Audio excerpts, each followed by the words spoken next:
Say hi. Hi guys. Let's go swimming. Swimming. Let's row your boat.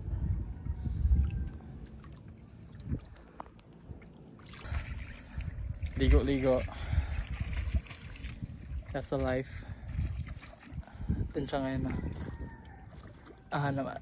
Yan. So, yun yung aming guys. Yan yung bahay namin. Katabi lang talaga mismo ng dagat. Yan. Tapos may mga nangingisda dun. Kami ligo-ligo lang. Sana hindi masira yung phone kay nabasa. Gamay means small. Nabasa na panta. Okay ra ka ma? Yep. Swimming siya guys. She's back on her habitat. Natural habitat. Ano yun? Ano yan? Hayop? Species? Endangered species. Oh, nangaligo pa din sila dito. Ay, dili. Mga isda man tingali ng mga dyan.